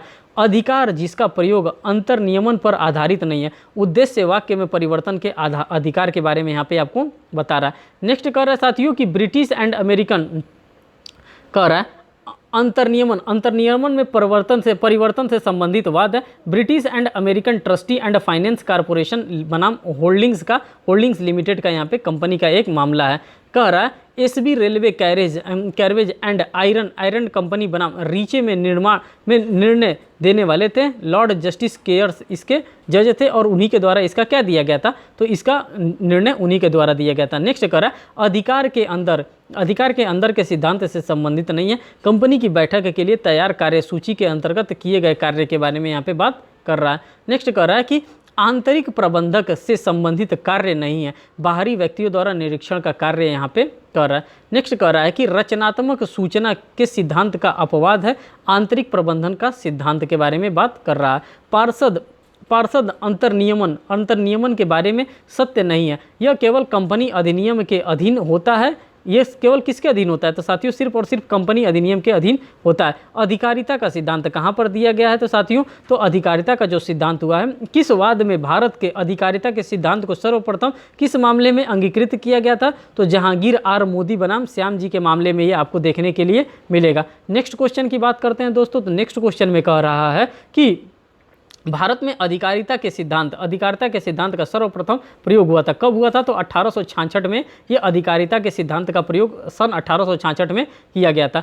अधिकारातीत का सिद्धांत सर्वप्रथम किस वाद में प्रतिपादित किया गया था? तो एसबरी रेलवे कैरेज एंड आयरन बनाम कंपनी रीचे के मामले में ये आपको देखने के लिए मिलता है। नेक्स्ट क्वेश्चन करें, किस वाद में कहा गया है कि कंपनी के संगम अनुच्छेद संगम ज्ञापन के अधीन होता है? यदि दोनों में से कोई विरोधाभास होता है तो संगम ज्ञापन प्रभावी माना जाएगा। तो इनरी बांगलांग हाल कालरी कंपनीवाद के अंतर्गत आपको ये देखने के लिए मिलता है। अधिकारातीत संविधाएं कैसी होती हैं? तो अधिकारातीत जो संविधाएं होती हैं साथियों, प्रारंभतः शून्य होता है, मीन्स कि ये इनिशियल स्टेज से ही क्या माना जाता है? वाइड एब इनिशियो इसको माना जाता है।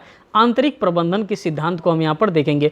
आंतरिक प्रबंधन के सिद्धांत का प्रतिपादक सर्वप्रथम किस वाद में किया गया है? तो रॉयल ब्रिटिश बैंक बनाम टर्कवाइन के अंतर्गत ये किया गया। नेक्स्ट कह रहा है कि आंतरिक प्रबंधन के सिद्धांत को अन्य किस नाम से जाना जाता है? तो टर्कवाइन का नियम के नाम से इसको जाना जाता है। और ये सब क्वेश्चन साथियों आपके एग्जामिनेशन में पूछे जाने नहीं है, इसलिए इस क्वेश्चन पे बहुत ज़्यादा विशेष ध्यान देने की आवश्यकता है नहीं। कह रहा है कि अब प्रोस्पेक्टस के बारे में, विवरण पत्रिका कंपनी अधिनियम 2013 की निम्नलिखित किस धारा में परिभाषित किया गया है? तो साथियों धारा 2 के सब क्लॉज 70 के अंतर्गत परिभाषित किया गया है। ऐसा प्रलेख जिसके द्वारा जनता को कंपनी के अंश या ऋण पत्र भेजने का प्रस्ताव किया जाता हो क्या कहलाता है? विवरण पत्रिका, जिसको हम लोग प्रोस्पेक्टस के नाम से जानते हैं। नेक्स्ट कह रहा है विवरण पत्रिका का आशय निक्षेप आमंत्रित करने के संबंध में इस पत्र से नहीं है, तो अंतर्नियमन इस पत्र से नहीं होता है। तो साथियों आप लोगों ने देखा यहाँ पे जो भी क्वेश्चन बन सकते थे पार्ट फर्स्ट में, उन सभी क्वेश्चंस को मैंने यहाँ पे रखने का, एक एक क्वेश्चंस को रखने का प्रयास किया। जो चीज़ें आपको लग रहा था आपके एग्जामिनेशन के लिए रेलिवेंट है, उन सभी क्वेश्चंस को मैंने यहाँ पे बताने का, आपको समझाने का एक एक चीज़ को प्रयास किया। साथियों ये पार्ट फर्स्ट है। अगर आप लोग इस सेशन को देखते हैं, अगर सेशन में अगर आप लोगों का पॉजिटिवली कमेंट आता है तो मैं इसका पार्ट सेकंड भी लेकर के आऊँगा, जो कि कंपनी एक्ट से आपके लिए रेलिवेंट होगा। और साथियों इसका एमसीक्यू सेशन भी मैं आपके सामने बहुत ही जल्द लेकर के आने वाला हूँ। इसमें एक एक सेक्शंस की अगर हम बात करेंगे कि इसमें टोटल नंबर ऑफ सेक्शंस कितने दिए हैं, कितने इसके अध्याय दिए हैं, किस सेक्शन में कौन सी बातें बताई गई हैं,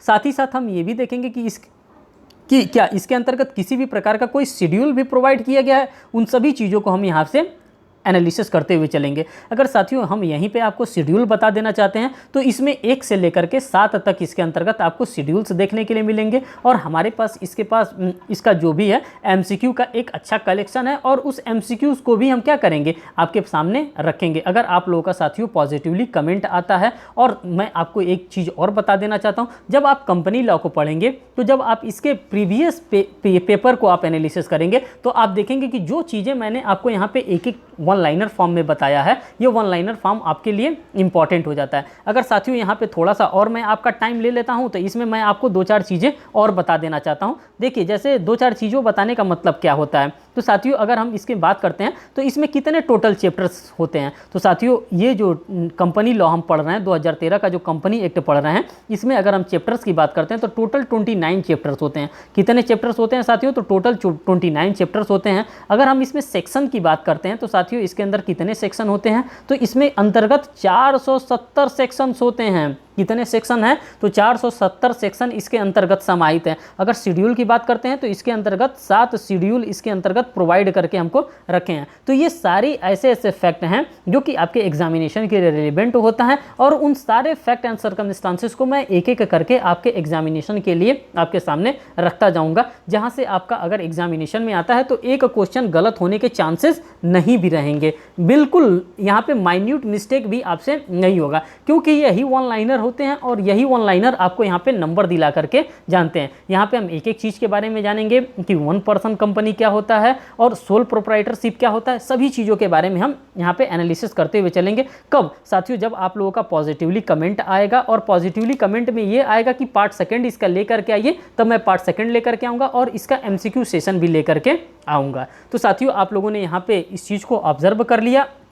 जो अगर हम कंपनी की बात करते हैं साथियों, यहाँ पे 2 चीज़ आपको देखने के लिए मिलेगा कि एक पार्टनरशिप बिजनेस होता है और एक कंपनी बिजनेस होता है। जो पार्टनरशिप बिजनेस होता है वो भी तो जस्ट लाइक एक कंपनी ही होता है। आपके दिमाग में एक क्वेश्चन भी आ सकता है कि जो पार्टनरशिप बिजनेस होता है जिसमें नंबर ऑफ पार्टनर्स होते हैं, तो पार्टनरशिप बिजनेस में और कंपनी बिजनेस में अंतर क्या होता है? तो साथियों जो पार्टनरशिप का बिजनेस होता है उसमें वो लोग क्या करते हैं, उसमें वो लोग प्रॉफिट शेयरिंग रेशियो को रखते हैं। अगर हम पार्टनरशिप बिजनेस को देखते हैं, पार्टनरशिप बिजनेस, क्योंकि हमारे एग्जामिनेशन में पार्टनरशिप भी है और कंपनी एक्ट भी है, दोनों एक्ट हमारे लॉ के अंतर्गत डाले गए हैं। अगर मान लीजिए कि आपसे कोई पूछ दिया कि भाई ये बताओ कि पार्टनरशिप एक्ट भी है तुम्हारे में और कंपनी एक्ट भी है, पार्टनरशिप एक्ट में और कंपनी एक्ट में क्या अंतर होता है, तो जो पार्टनरशिप एक्ट होता है साथियों ये क्या कहते हैं, इसमें प्रॉफिट शेयरिंग रेशियो होता है। इसमें क्या होता है, प्रॉफिट शेयरिंग रेशियो होता है कि किस रेशियो में आप क्या करेंगे, प्रॉफिट को शेयर करेंगे। जैसे कि 5:3:2 के रेशियो में आप क्या कर रहे हैं, प्रॉफिट को शेयर कर रहे हैं, और ये किसके अंतर्गत, तो पार्टनरशिप एक्ट के अंतर्गत।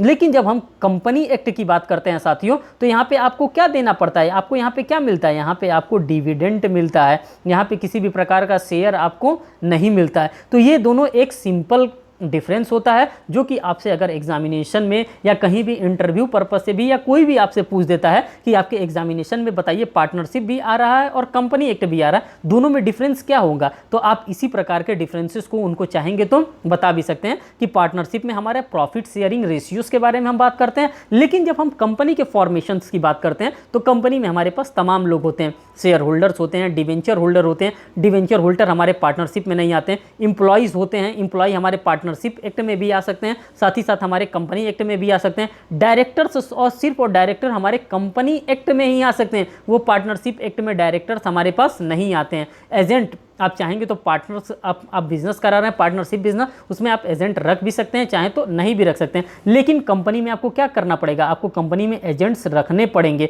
और एजेंट्स को आपको क्या देना होता है, आपको एजेंट्स को कमीशन देना होता है। तो इन सभी चीज़ों के बारे में मैंने आपको एनालिसिस कराते हुए चला हूं और मैं जहां तक पॉसिबल हो सकता उन सभी पॉसिबल फैक्ट्स को एंड सर्कमस्टांसेस को आपके सामने रखने का मैंने भरपूर प्रयास किया, जहां से आपका एक क्वेश्चन भी गलत ना हो सके साथियों। तो बस इस वीडियो में मैं इसको इतना ही रखता हूं साथियों, आपको नेक्स्ट वीडियो में मैं मिलता हूं, तब तक के लिए मैं आपसे एक और रिक्वेस्ट करना चाहूँगा साथियों कि अगर आप हमारे चैनल पर नए हैं तो हमारे चैनल को जरूर सब्सक्राइब करिएगा, वीडियो को लाइक करिएगा और बेल बटन तो दबाना बिल्कुल भी ना भूलिएगा, जिससे मैं कोई भी लेटेस्ट अपडेट आपके लिए लेकर के आ रहा हूँ साथियों, बिहार जुडिशरी से रिलेटेड या यूपी PCSJ से रिलेटेड या किसी अन्य स्टेट के PCSJ एग्जामिनेशन से रिलेटेड, तो वो सारी अपडेट आपको टाइम टू टाइम आपको मिलती रहे। तो साथियों इस वीडियो को हम यहीं पर समाप्त करते हैं, फिर आपसे मिलते हैं नेक्स्ट वीडियो में, तब तक के लिए टाटा बाय गुड।